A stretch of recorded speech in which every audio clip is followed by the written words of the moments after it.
Thank you so much for making time for me.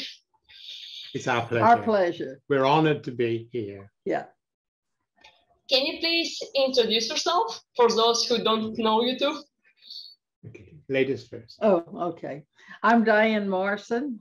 One of, I guess, our life is portrayed in the musical Come From Away. Whoops, that wasn't us falling. It was just the silly camera. The tripod, yeah. So I'm Nick Marson. I'm not a British guy that met the American lady and Come From Away. Let's start from the beginning. Where were you on 9/11? Okay, I was on a plane returning from England. My oldest son was in the U.S. Air Force, stationed there with his family. I had just enjoyed a 2-week vacation with them. I was coming back to Houston to go back to work. Okay, I'm from the UK originally. I was working in the oil industry, and I was flying to Houston to do some experimental drilling. And actually, my flight got cancelled because I was supposed to go on the 10th, and the tool that we were working on misbehaved.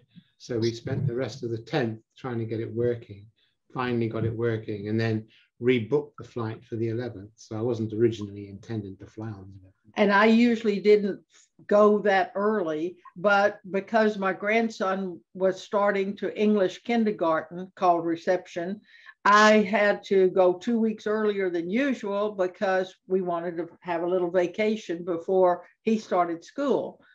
And usually I went after September 15th because the fares were cheaper. When did you first notice that something wasn't right when you were flying that day? About 4 hours into the flight, the captain came over the intercom and said there was problems with American airspace, and we were diverting to Newfoundland, Canada. And I thought that maybe he wasn't telling us the truth, and there was probably something wrong with the plane, and he didn't want to worry us. And what did you think? I really thought it was a computer problem.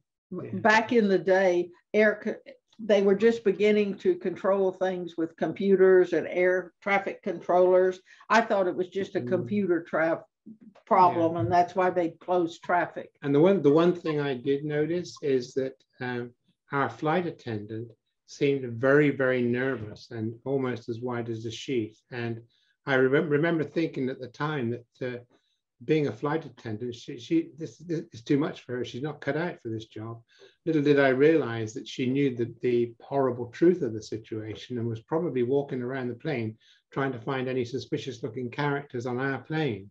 Yeah, that was a worry, I'm sure, of every plane that was in the air after they heard the news. A friend of ours who lives in Houston, he was on a Lufthansa flight, and the captain told him the truth, at which point 3 of the first class passengers went and stood outside the cabin door to intercept anybody. And apparently, I think 2 or 3 rows back in first class was one of the WWE wrestlers. I think he was prepared to spring into action as well. Yeah. And so it wasn't until we landed that you realized that there was we were the 36th plane to land. So there's a lot of other planes who were being diverted. So you realize that something really was wrong. And it was at that point that the captain came over the intercom and told us that there'd been some terrorist activity, and some planes had flown into the Twin Towers. At this point, you'd no idea the enormity of the situation. And it wasn't until a day later, we got off the plane and we saw the looping news that we realized, because it was like watching a horror movie. Yeah, the gravity of the situation. And it was scary because Houston has a lot of refineries, oil refineries around it, and the oil center really of the United States.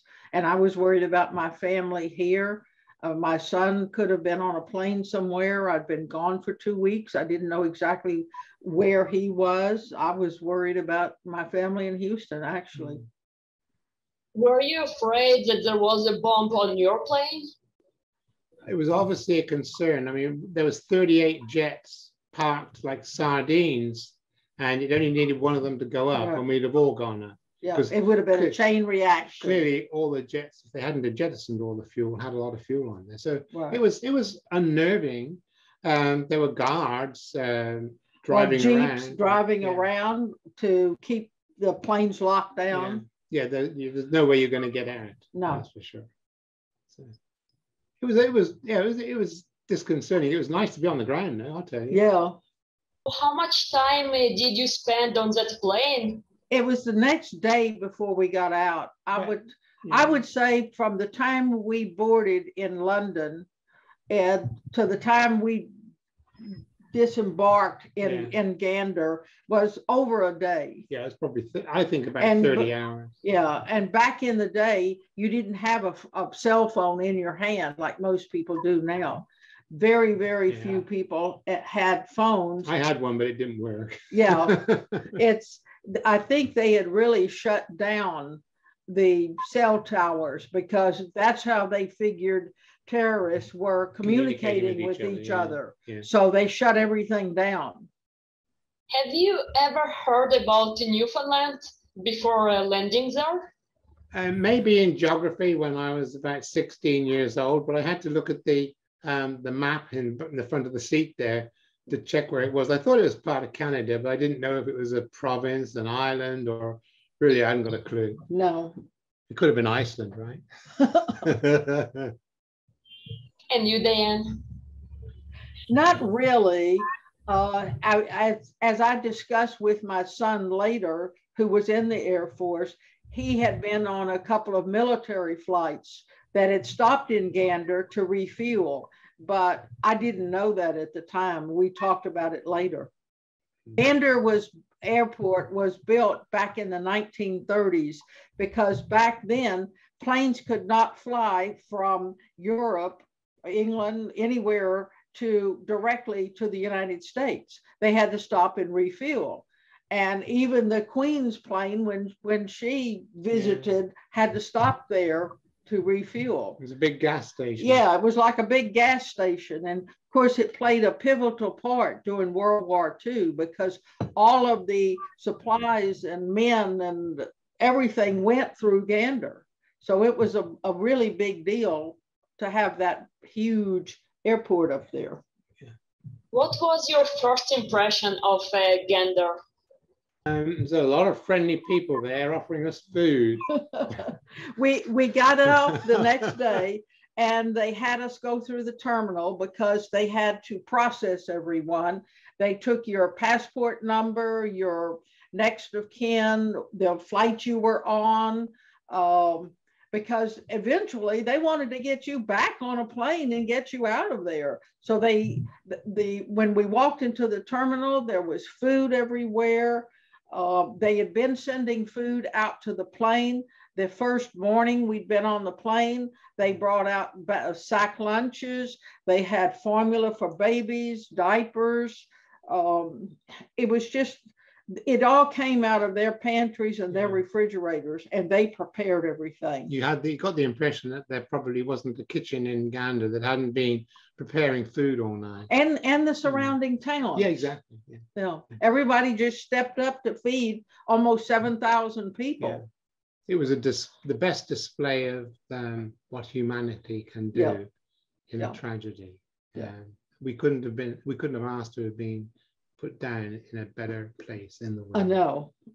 It was like we were just plucked out of this storm and sat down with all these angels who took care of us. Yeah, who were going to take care of us.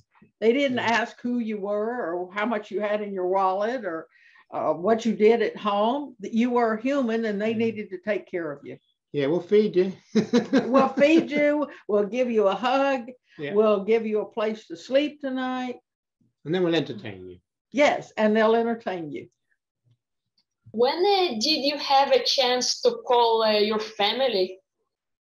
When we got to the shelter later that night, they had set up phones outside the shelter. Actually, I was taken to because each of us needed medicine, because you could only take your carry-on bag, and mine had makeup, and you had a laptop computer. Yeah, and that didn't really help us any. Her makeup was pretty useful for her.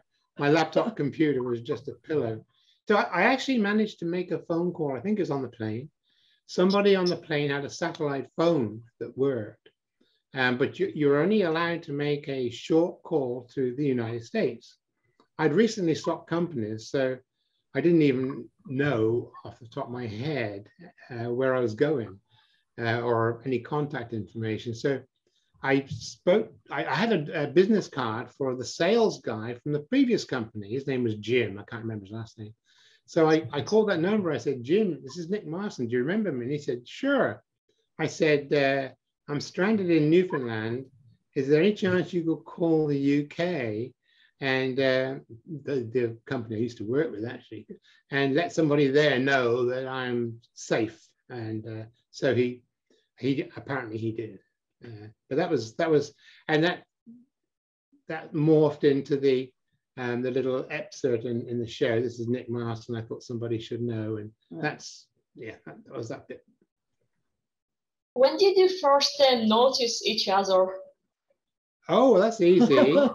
We were in line to get a blanket in a shelter in Gambo, which is about half an hour out of Gander. And we were taken to the shelter separately. Yeah. Because we were in line for medication, we got separated from the rest of the passengers on our plane. And I got taken to a shelter in Gander and had a hot meal, but they said, you can't stay here tonight because we're already full. So a volunteer drove a man and I 25 miles away to the same shelter where Nick was. I was already there. And so we were in line for a blanket. So it was an army blanket, and they smelled of mothballs. And Diane said something like, oh, they smell like mothballs. Oh, we were, as it happened, just one behind the other. She said it smelled like mothballs. And I said, oh, that's camphor. That was the British. Yeah, just one of the differences of language. Yeah, and there's many. Did you really see a moose on the way to Gambo? I did not. No, I didn't either. No, I didn't. It was, and when I went, it was daylight. Yeah. No, that I'm sure but somebody someone did, else did. and it was, right. You know, there's a lot of stories that have been melted together. Yeah. There was no need to make anything up because there was enough stories to fill more than one musical, right. I'm sure. Oh yeah, they could have had a 6-hour show if they tried to put every story into it. Yeah, send everybody to sleep. Yeah. What do you remember the most about your stay in Gambo? Oh, I would say the people. And the children. I was so interested in the children, and they were interested in talking to strangers. Because this small town that we were in, Gambo, probably 1,000 residents, most of them had not met a stranger. Yeah. Because it's a very remote area. Even Gander is 200 plus miles from the next city of St. John's. Well, you know that because you lived in St. John's. Yeah. Right? So they were so interested in, when they found out I had grandchildren, what did your kids like about school? Did they play sports? They were interested to find out what life somewhere else was like. And I was interested in them because I like kids, for one thing. And it was interesting to hear their thoughts about sports and school, their view on life. Yeah, everyday life, really. It reminded me of England in the 1950s, where, like, the kids, they'd ride their bikes up to the bus stop and leave the bikes there and go to school and come home, and the bikes are still there. Yeah. You certainly wouldn't be doing that in Houston. It's just a whole different way of life. They take care of each other. Right. Yeah, they do. They take care of each other because they probably had to, because it's pretty rugged. Well, and if someone needs help with something at their home or with food or just needs a ride somewhere, they're ready to take care of each other. That's the whole thing. There were people in our shelter from everywhere, and I felt fortunate that I actually met up with somebody from my flight, because if there's two of us on the same flight, there's like it increased the chances. Double the chance we might end up on the right because flight and not go to Barbados or something. All of a sudden, you're in a strange country, away from everything. That plane was your lifeline to get home. And what are the chances of them finding you again among all these passengers? And as Nick says in the show, I don't want to go. And I actually, those words I said to Diane when we were there, I was very, very comfortable and happy in this piece of heaven that we landed on. Did the crew stay in touch with you, with updates regarding the departure? Not so much. We didn't see anybody from our flight until maybe the Friday.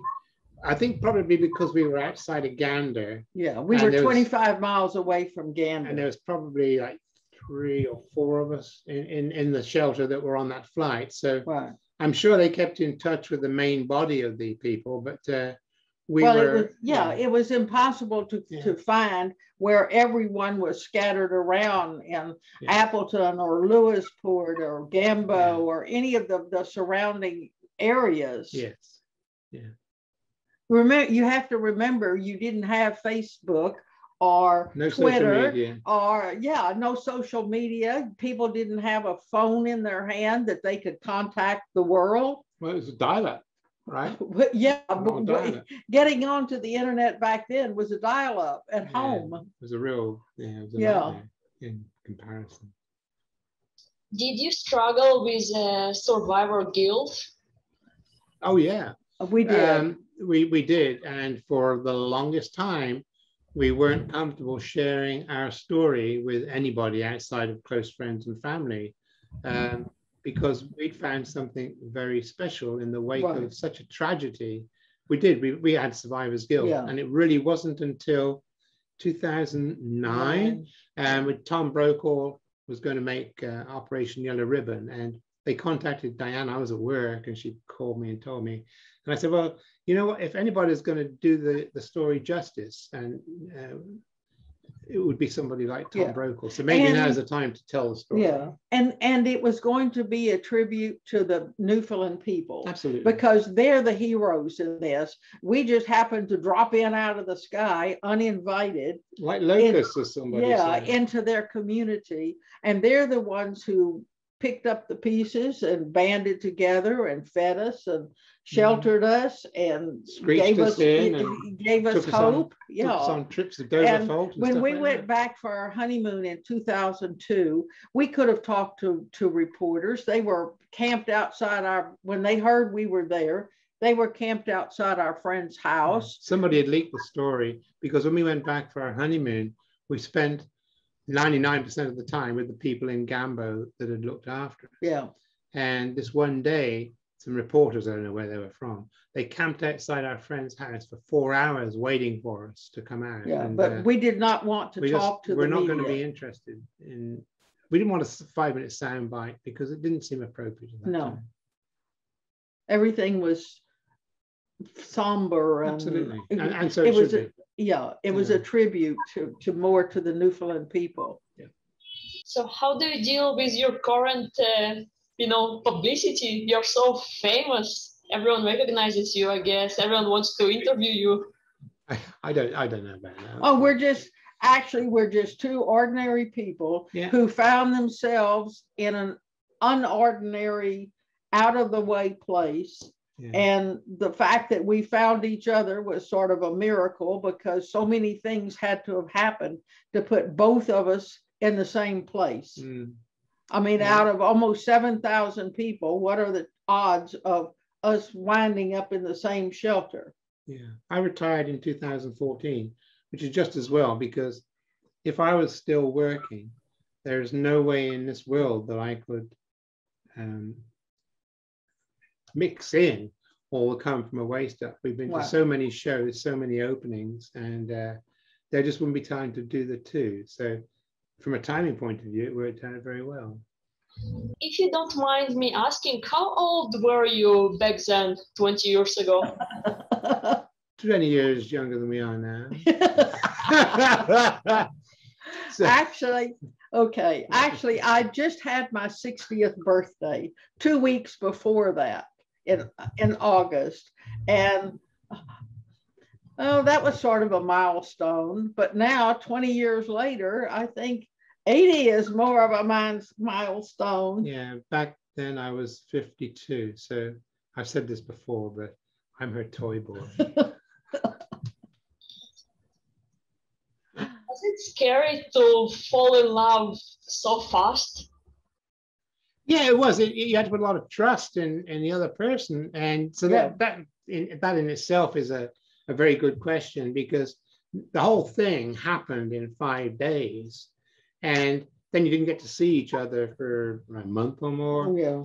And as those 5 days went on, first Diane jokingly offers to marry me during the screeching ceremony. Well, it was, normally I am very much of a control freak. I have to know where I'm going and when, and I show up early and research everything. But there, I wasn't anybody. I wasn't my kid's mom. I wasn't my grandchildren's grandma. I wasn't the lady next door who worked at the store.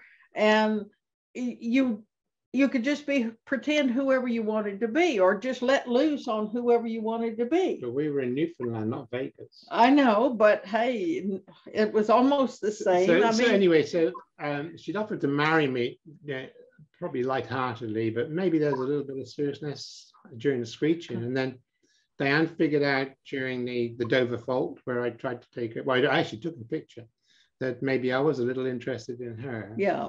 And he was more interested in me than he was the beautiful scenery. So that gave me a clue right there. I had no interest in the scenery.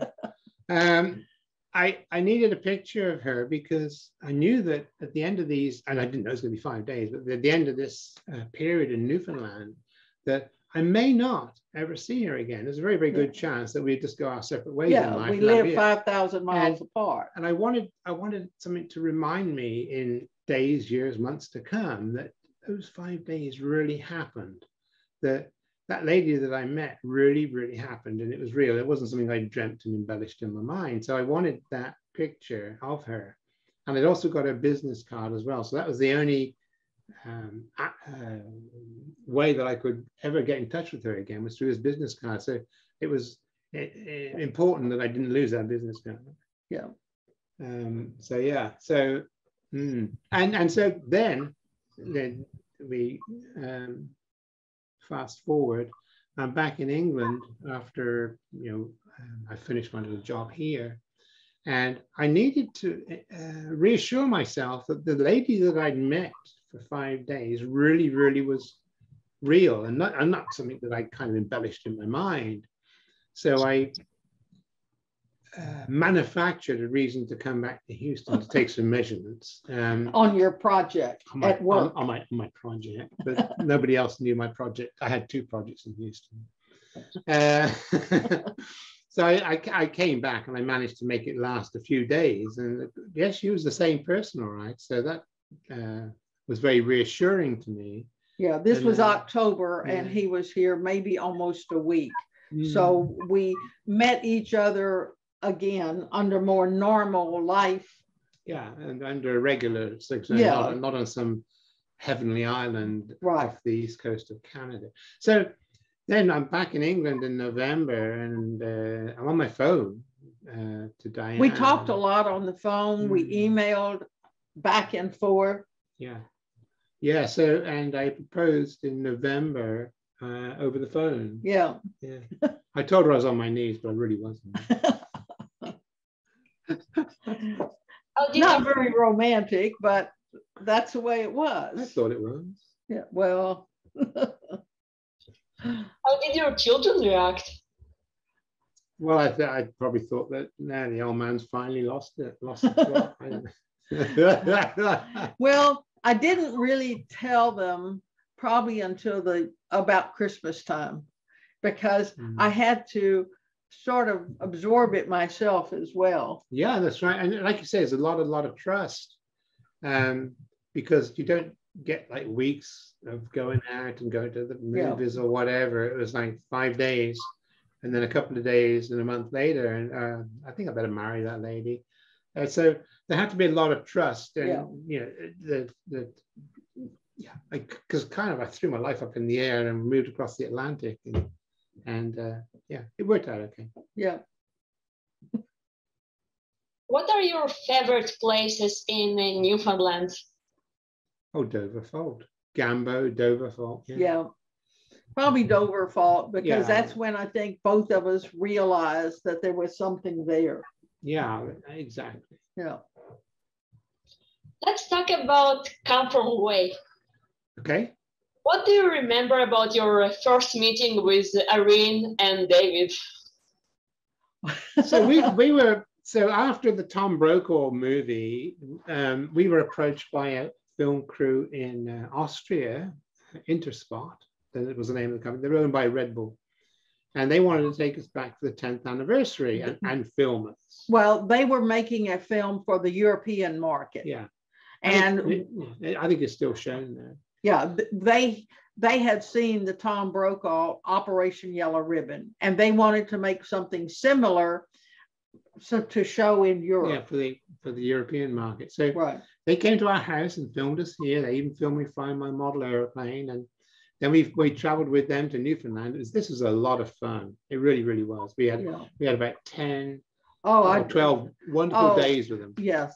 And we went to all sorts of meet and greets. And there was one of these meet and greets that this young couple came up. Well, it was a 10th anniversary. Yeah, it was. It was a 10th anniversary. And they came up to us, and we had to get. We wanted to get permission from the producer of the movie, because we'd gone up there on their money. Right. And it didn't seem appropriate to be talking to somebody else. So we said that there's this young couple that want to interview us, and they're doing. Well, they had gotten a grant through the Sheridan College, Michael Rubinoff in Canada, to go to Newfoundland, spend time there, and find out the story behind the stories about how the people had taken care of all these passengers in such a difficult time. Yeah. And they look very young, and they look like college kids. And I guess they pretty much were. And they came up to us and they told us they're going to make a play or a musical about 9/11. And I'm thinking, well, good luck with that. And I'm sure that's what the film crew from Austria thought. Knock yourself out. Yes, but it's really not about 9/11. No, it's about the 9/12. aftermath of 9/11. It's really a 9/12 play, and it's showing the humanity that people have for others. The very best of humanity. Yes, the very best of humanity, about love thy neighbor. I mean, that's something that everybody hears, but how much do you really do that? And we weren't really their neighbors. We were just people from 95 different countries who dropped in one afternoon unexpectedly. Goodness knows how many different languages. Yeah, all the different languages and customs and food and everything, that they just managed to take care of us and send us on our way. So they interviewed us, and then we Zoomed with them. Oh no, it's Skyped. We Skyped with them for, I think it's like 4 hours or something. Yeah. To tell them more about our experience there. And a lot of the words, the dialogue, it was verbatim in the show. Yeah, not only ours, other people's. Because as we've met other people, their stories are mentioned in Come From Away. And we kept up with them. They had different workshops at Sheridan College, and probably 2012 to 13, we could have gone to view some of the workshops, but Nick had just gotten out of a cast because of a leg problem. I'd bust my Achilles tendon. Yeah, so we couldn't go, but we were watching it. In fact, we recorded some of the original songs, and the cast members from Sheridan College. I've even got David playing the guitar. Yeah. Pretty cool. And 2013, they had been awarded a place at the North American Music Theater Festival. 12 new musicals who did not have backing were performed, a preview of each of their plays in New York in October of 13. And they asked if they invited us to come. Yeah. So that's when we met Michael Rubinoff first time. So we went, and the first time we saw it, we were very emotional because they used our dialogue. They told our story. We found out more stories about other people. I think we both were a little apprehensive when we went to see it because we had no idea what they were going to do with the Nick and Diane story. We could have been two teenagers, but they kept it very, very true to the way it really panned out. Yeah. And in fact, there was a reporter in Washington, in the Washington Post, and he said it had to be true. Nobody could make all that stuff up. It is true. Yeah. Did Michael Rubinoff sit behind you? Yes, he did. Yeah. I was surprised because I thought he was going to sit next to us, but he kind of like sat off to the side of us, and I thought, well, that's a bit strange, but whatever. And it turned out that he'd obviously seen the show so many times during the development. He spent the whole watching our reaction to the show. We were the only ones there who were portrayed in the show, and they found backers with Junkyard Dog Productions right there on the spot.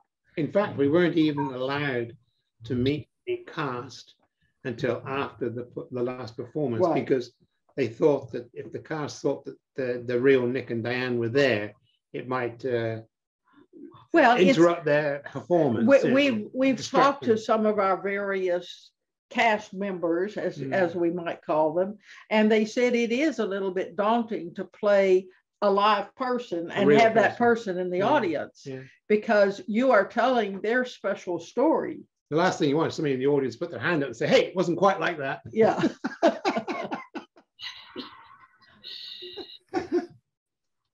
What did you like the most about that version of Come From Away, the very first workshop?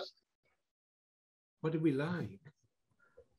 Well, I think I am so happy and thrilled that the world is finding out what wonderful, genuine people are like. Yeah, they did an outstanding job of portraying these people and I was delighted that they kept our story true and hadn't embellished it. Well, and all the stories. I mean, we have met more people who were portrayed.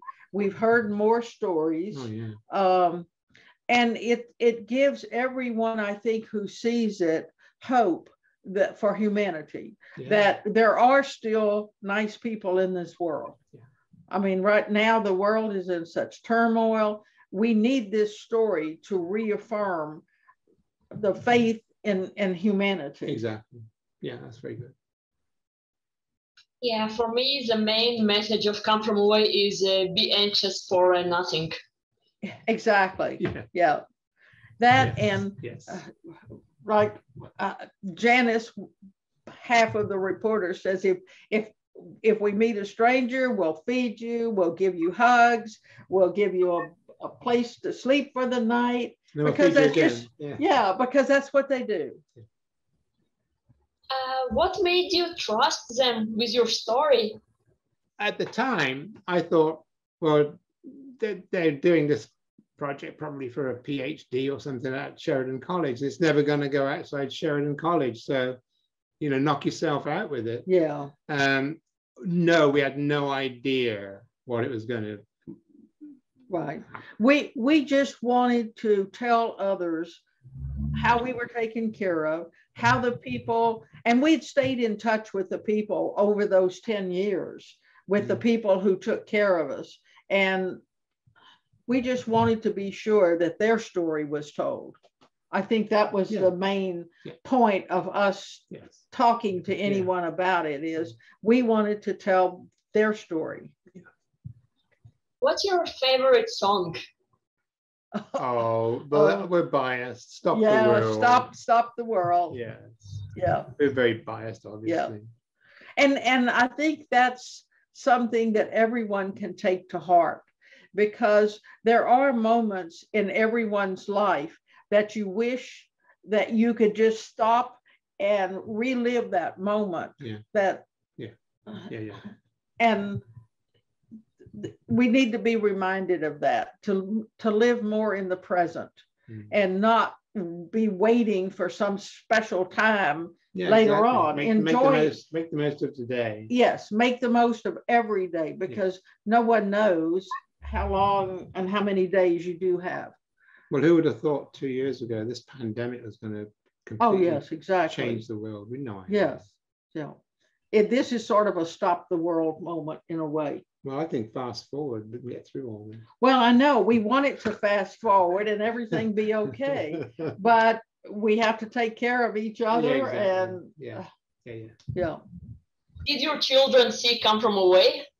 Yes. When it came here, well, actually, the oldest son retired from the Air Force after 21 years, and they saw it at opening with us in New York on Broadway. Yeah, 2017. Yeah. And then the local one saw it here last year. What did they say after seeing it for the first time? They'd heard us talk about it through the years. I don't know that they really realized how much of our story was told. Yeah, or how worldwide the show was going to become. Right. And how much other people were involved in this as well. It's not just our story. We are just two little cogs in the wheel of this. How many times have you seen it? Well, in person, 118. We have seen it, a preview of the Apple TV Plus movie that will be shown September the 10th. So people can subscribe. Subscribe to Apple TV Plus and see the show. It's mostly the Broadway cast. It was filmed last May, and it's a different perspective to the theater. There's a lot of the pluses you get to see up close. You can see the expressions on people's faces and stuff like that. So it's a different view. There's not the atmosphere necessarily that you get in the theater. I liken it to a Formula One car race because I watch Formula One racing, and I've been to the racetrack and I also watch it on TV. If you want the atmosphere and everything, go to the racetrack because it's the theater. Yeah, or go to the theater in that instance. But if you want to see the race for sure, watch it on the TV because it happens so fast in the cars. You can't. This is blur. But when you're in the audience, you get the camaraderie and the feeling. It's almost as though the love from there is flowing into the audience, and people are energized by that, between the music and the dialogue and just the fact that you're watching it with over 1,000 other people. It just sort of resonates in you more. Watching it on the TV, you get to see people's expressions. In fact, you can see the tears running down Astrid's face when she gets that tragic phone call from New York, from Hannah. So there's definite pluses. Right. Yeah. Does the audience react differently when they see Come From Away? Yes, definitely. And I'll give you a good example. The phone call we mentioned earlier, where Nick phones back and says, "I still thought somebody should know." Here, sometimes in the States, you might get they feel sorry for me. This is nice. Yeah. And then in England, the way the Nick actor, his name was Robert, portrayed it, but they all laughed. He got 4 laughs out of that little skit, and I'm thinking, what's wrong with these British people? That's not funny. But the way he did it, I guess, made it a little more amusing. But I noticed the same thing in Australia too. He didn't get 4 laughs. I think Nathan got maybe 2 laughs out of that little skit. So different reaction totally. Right. Yeah. But they all explode out of their seats, no matter where you are at the end of it, with a standing ovation. And Robert said that was a bit in the UK, when everyone stood at the end of it and started clapping nonstop for 5 minutes. It was a little bit scary because usually you get a little maybe a little applause or reserve. Applause. Yeah, you know. But here, everybody was just, whoa. It was frightening with the way they jumped their feet. Right. They're not used to that, but they are now. I'm sure they are now. Yeah, they've had 500 performances. Yes, yeah. I'm changing the topic. What's your favorite Newfoundland meal? Like, let's talk about food. Oh, it's got to be cod au gratin, right? Fish with cheese. Fish with cheese. Yeah, fish with cheese. Send me that recipe. Yeah. How about Daltons? Daltons, yeah, it's fried bread dough. That's pretty nice. I think I probably need a cholesterol check afterwards. Yeah, no. Nick, I was wondering, what is it like to live in Texas in comparison to England or Australia? Most different indeed. I thought when I lived in Australia that it was clearly very Americanized because a lot of things were different. No, they're very, very close to the British way of life in Australia. In America, everything is different. It doesn't matter if they drive on the other side of the road. The light switches are the wrong way around. The date. That's one of the last things I got my head around. I figured out how to do that without messing it up. Everything is different, and there's lots of words. They mean different things.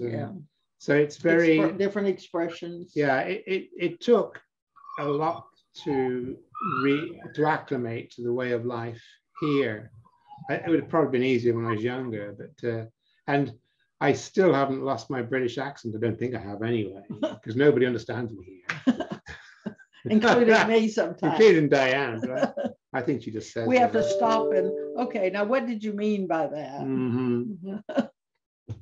I understand you. Yes, thank you. Thank you. They think I've got an accent, but you know what? They've all got accents. It's funny. Right. Yeah. Another way to look at it. Exactly. The Americans decided, okay, so we're going to do everything different. They drive on the left, we'll drive on the right, and take it from there. Just do the opposite. You wanted to tell me a story about the physiotherapist, I guess, if I remember correctly. Oh, about you when you met Laurie. When I met, oh yes, oh yeah. So I was having some physical therapy for, I don't know, one part of my body. I can't remember now. It gets so old, everything falls apart. And so she's tugging on me, and this isn't the normal physical therapist. The lady that was doing me had the day off, so her boss starts to do it, and she's manipulating whatever, I think it's my leg. And she said, so how did you end up getting here? And I said, well, I met my wife I gave her the 5-cent answer because it's like I wasn't going to stay there for 6 hours.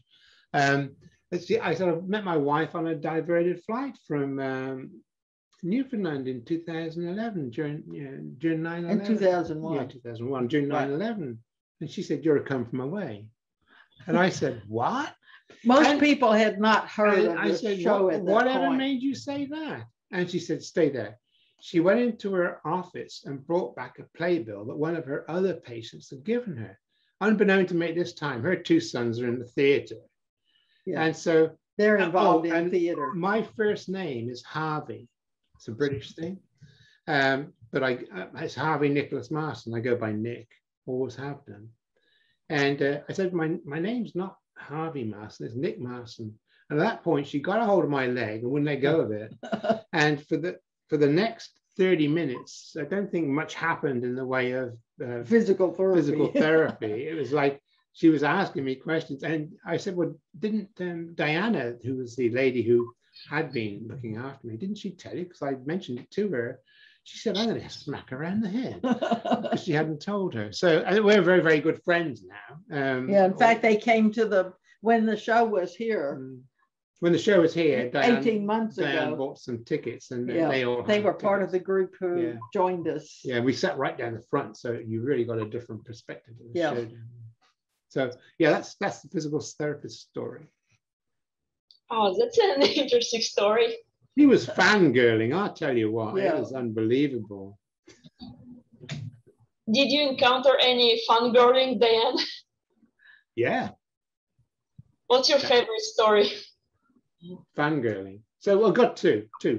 One of my favorite ones is we've been in Newfoundland, and we were on an Air Canada flight. Yeah. And we got our come from away shirts on. Or whatever. We're the walking billboards for come from away. The flight attendant looked at us and she said, "You're Nick and Diane." And I said, "What made you say that?" And she was a theater buff, and she had actually got a come from away hoodie in her flight bag. So later in the flight, she put her hoodie on, and her name was Jennifer, and came and knelt down by our seats, and her other flight attendant took a picture and so forth. And we got all sorts of nuts and stuff from first class that she was she'd bring us back, even though we were sitting in the regular coach back there. So the best story, saved till last. We were up in Grapevine, was it? In Fort Worth? Yeah, up near Fort Worth, visiting Kim Wiseman. You probably know Kim Wiseman from Newfoundland. Yeah. She was visiting her cousin down here. So we drove up to say hi and hello. And also Bev and Tom showed up. Right. And then the cousin's mother had a medical emergency, so they had to shoot off to the hospital. So that left us with Kim and Bev. And Tom. Yeah. And so where should we go to eat? And so we ended up in this little Italian restaurant. Yeah. And Bev had got her Me in the Sky shirt on. And so we sat down in the menu, and the waitress, name's Rachel, I think, disappeared out the back. She comes and she said, "You're Beverly Bass. You're Nick and Diane."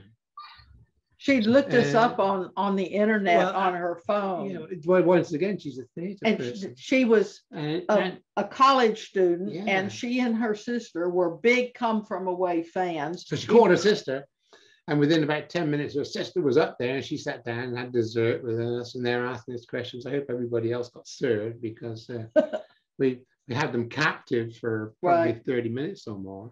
Who would have thought that a very small town, a little restaurant in central Texas, in the middle of nowhere, that you would find Come From Away fans? And we shouldn't have even been there, because we were supposed to eat at the Kim's cousins that night. Yeah, exactly. But they had to go to the hospital with this medical emergency for the cousin's mother. So the lady serving us, she and her sister, they bought tickets for around about Christmas that year.